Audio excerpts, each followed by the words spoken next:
Welcome back sa Anli Kaalaman. Alam naman natin na ang mga crabs, kahit ano pang klase niyan, masarap yan, mahal, at talaga namang hindi uurungan nating mga Pilipino. Pero nang makita ko sa internet kung paano nagiging salot ang isang uri ng crab sa ibang bansa, talaga namang nakakagulat at merong konting panghihinayang.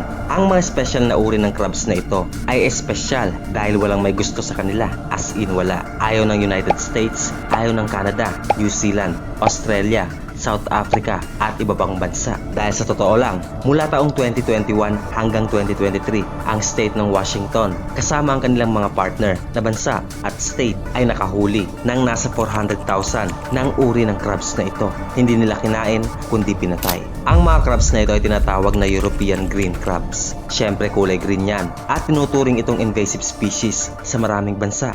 Sa British Columbia, daan-daang green crabs ang nahuhuli ng mga mangingisda araw-araw. Kakainin ba nila? Pwes hindi. Pero baka akalain mo na may lason ng mga crabs na ito. Wala silang lason. At sa katunayan nga, tinuturing itong delicacy sa ibang bahagi ng mundo.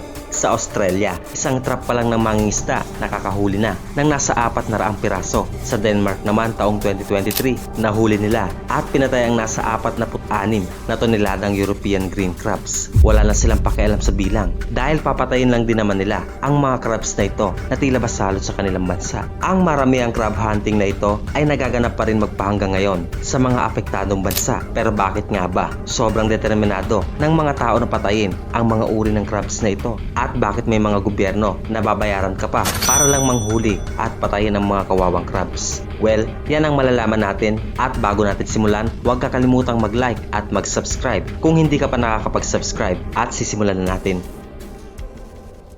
Sino nga ba ang mga European green crabs na ito?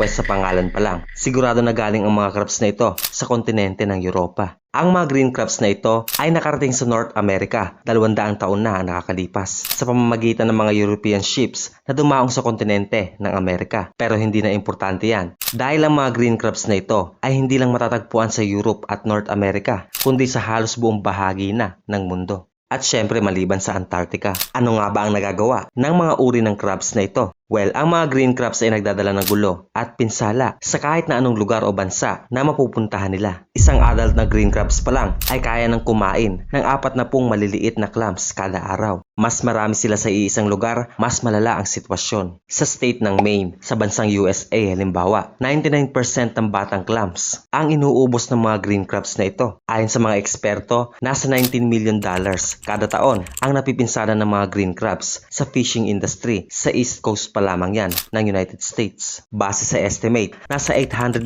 million ang nanganganib na pinsala dahil sa green crabs na ito sa state ng Maine. Isang state pa lang yan sa USA. Pero ano nga bang nangyayari sa isang lugar kung saan merong green crabs na nakatira? Pues hindi maganda at siguradong masisira lamang ito. Sabihin na nating merong isang sapa o isang lugar na walang green crabs tapos may naglagay ng dalawa, isang pares, mag-asawa. Ang dalawang crabs na ito ay magpaparami ng sobrang bilis. Paspas kasi marami silang itlog. Umaabot lang naman sa 185,000 ang itlog ng isang European green crabs. Isang anakan pa lang yan. Siyempre hindi mabubuhay ang lahat ng yan pero marami pa rin ang makakasurvive. Sa madaling salita, sa loob lamang ng ilang buwan, ang lugar na nilagyan ng isang pares ng European green crabs ay magkakaroon na ng sandamakmak na bilang nito sa loob lamang ng 3 hanggang 4 na buwan. Pwede ka nang makahuli sa lugar na ito ng tinatayang 30,000 green crabs. At sa loob lamang ng isang taon, nasa 200,000 na green crabs ang maaaring mahuli sa lugar na ito. Grabe naman, ganun sila kabilis dumami. Sana ganyan dito sa atin para magmura ang kilo. Ang mahal kasi. Pero dahil maraming mabubuhay na green crabs sa isang lugar kung saan sila nilagay, mamumuhay lamang sila na parang isang green crabs. Ano-ano nga ba ang ginagawa ng isang green crabs? Well, malakas silang kumain, lalong-lalo na ng mga clams gaya ng tahong dito sa Pinas. Hindi lang clams dahil lahat ng kaya nilang patayin, walang ligtas sa kanila. Bukod sa mabilis na pananakop nila sa isang environment, ang mga crabs na ito ay mahilig maghukay.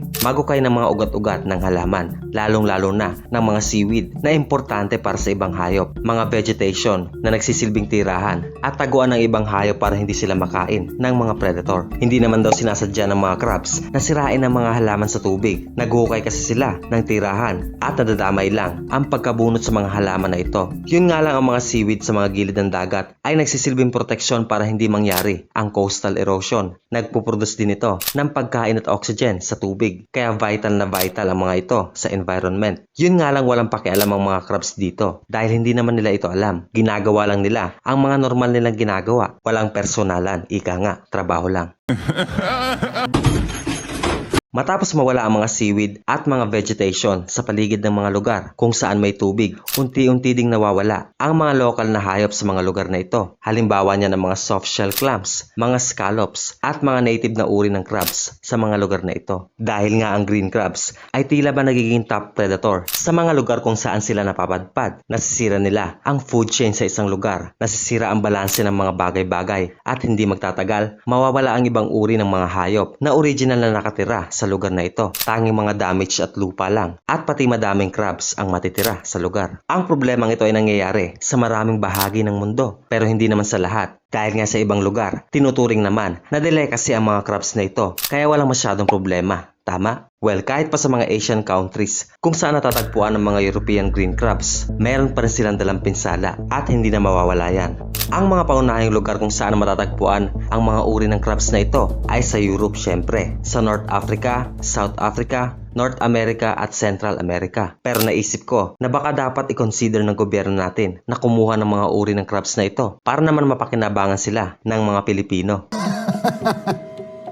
Dahil nga nangyayari ang malawakang panghuhuli ng mga crabs na ito sa iba't ibang bahagi ng mundo. Hindi na nakakagulat na tinuturing ang mga European green crabs na isa sa mga pinaka-agresibong invasive species sa buong mundo. Ang paglaban sa mga invasive species ay may kaakibat na halaga para sa mga gobyerno. Gastos na naman.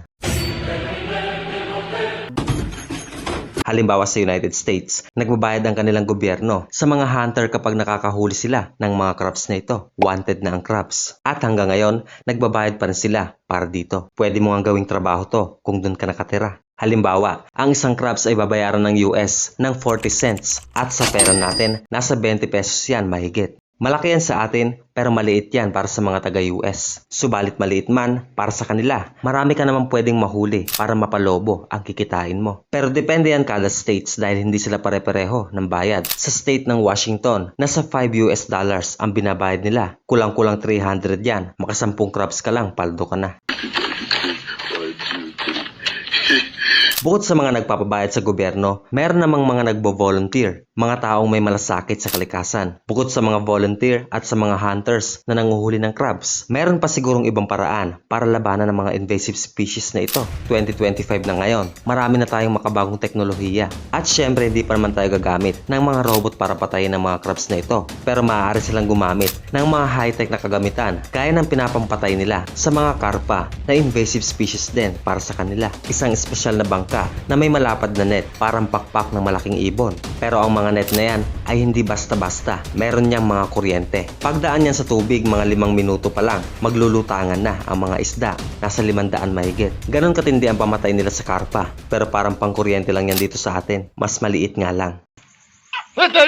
Sa ngayon, nag-iimbento pa sila kung paano matatarget ang mga green crabs lamang gamit ang kuryente. Siyempre ayaw nilang idamay ang mga native na hayop. Bukod naman sa pangkuryente, meron din silang kagamitan para ma-detect ang mga green crabs sa ilalim ng tubig para malaman ng otoridad na present ang mga salot na ito sa isang bahagi ng lugar. Bukod naman sa teknolohiya, nagtitraining din ang United States ng mga aso para malaman kung may invasive species ba sa isang lugar. Matagal na nila itong ginagamit sa mga karpa. Kaya naman, posible na kaya din ng mga aso nila na maamoy ang mga crabs na ito. Dahil sa sobrang sensitive ng pang-amoy ng mga aso, ginagamit nila ito sa mga lawa para malaman kung may mga karpa na lumalangoy sa tubig. Sabi ng mga eksperto, kahit na 2 karpa lamang ang lumalangoy sa lawa, malalaman ito ng mga aso. Grabe, nakakahangang katangian ng mga aso. Bakit nila ito ginagawa? Pues ang isang invasive species ay kinakailangan makita agad at maaksyonan bago pa ito dumami at hindi na makontrol pa. Isa nga lang ang pagsubok dito. Ang mga crabs ay nakatira sa dagat. Hindi pa nila sigurado kung kaya ng aso na maamoy ang mga crabs sa tubig alat.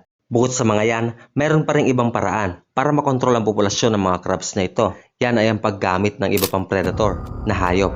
Halimbawa, ang mga leopard sharks ay mga predator na kayang-kayang kumain ng maramihang bilang ng mga crabs na ito sa loob lamang ng isang araw. Kaya nilang pigilan ang pagdami ng mga crabs sa pamamagitan lamang ng pagkain sa mga ito araw-araw. habang nag-e-enjoy. Pero ang pag-ubos sa mga uri ng crabs na ito ay hindi basta-basta. Hindi basta-basta ginagawa. Kahit pag gustong-gusto mo na silang patayin dahil umay ka na sa kanila, hindi mo ito pwedeng gawin ng basta-basta. Well, makinig ka lang.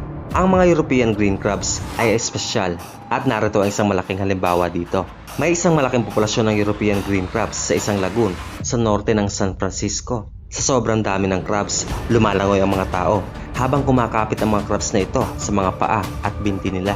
Talagang marami na ang crabs at alam ng lahat na ang mga invasive species ay may dalang panganib sa ibang uri ng hayop, pero maaari din pala ito maging panganib sa mga tao. At sa loob ng maikling panahon, ang bilang ng mga crabs na ito sa nasabing lagoon ay umabot sa 90,000 piraso. Dahilan kung bakit kailangan na may gawin sa bagay na ito at kailangan itong gawin ng mabilisan. Kaya naman taong 2014, isang grupo ng mga ecologists sa California ay inalis ang mga malalaki at adult na crabs sa lagoon. Yun nga lang, lalo pang dumami ang populasyon nila. Umabot sa 300,000 ang crabs sa lagoon na ito. Sige, isipin mo muna kung paano nangyari ito. Ang maganda dito, sa halimbawang ito, nakita ng mga eksperto kung bakit wag na wag mong susubukan ubusin ang mga crabs na ito. Dahil ang panghuhuli ng maraming adult crabs sa isang lugar ay isa palang masamang ideya. Sa mga araw na ito, ang strategy nila ay magtira ng kaunting bilang ng mga crabs na ito. Sapat lang para hindi sila magdulot ng panganib sa mga native na hayop, pero sapat din para hindi biglang lumobo ang kanilang populasyon sa mga susunod na taon. Kinalaunan, napababa nila ang populasyon ng mga European green crabs sa nasabing lagoon. May bilang na lang ito sa tinatayang 40,000 at sa sumatotal, yan ang resulta na nagpasaya sa maraming tao. Pero meron pa rin tanong, tama. Bakit naman biglang lumobo ang mga crabs matapos alisin ang mga adults na crabs sa lagoon na yon? Hindi ba dapat mababawasan sila? Bakit pag mas kokonti sila, dumadami sila bigla? Walang sense kung iisipin, pero narito ang paliwanag. Lumalabas ng mga adult na green crabs ay kumakain ng kapwa nila, green crabs. Sila ang kumakain sa mga nagbibinata at nagdadalaga pa lang ng mga crabs. Ang mga adult crabs ang nagkokontrol sa populasyon ng lahi nila. At dahil nga inalis ng mga ecologists ang 90% ng adult crabs sa lugar na iyon, maraming batang crabs ang hindi na kontrol at umabot sa adulthood kung saan marami rin ang nagproduce ng mga itlog. Siyempre nagtagal din bago nalaman ng mga eksperto ang bagay na ito, kaya naman talagang kamot sila sa ulo. Napansin lang nila sa kalapit na lugar kung saan may mga crabs din na hinayaan ng gobyerno pero hindi lumobo ang populasyon nito kumpara sa lagoon na kanilang pinakalman. Bukod sa walang kumakain sa mga batang crabs, nababawasan din ang kompetisyon kaya mabilis na nagiging adult ang mga crabs para mag-produce ng mga babies. May ambag din yan. Ang tawag nila sa pangyayaring ito ay ang Hydra effect. Putulin mo lang ang isang ulo nito, tutubo dyan ang dalawa. Kaya naman masyadong talagang tricky ang mga hayop kung iisipin. Yung akala natin ay maaaring maging mali kung walang sapat na pag-aaral. Kaya naman kung nais mo pang matuto ng iba't ibang bagay patungkol sa mga hayop at sa marami pang topic, mangyari lang na i-like ang video na ito at mag-subscribe ka na rin. Kita-kits ulit.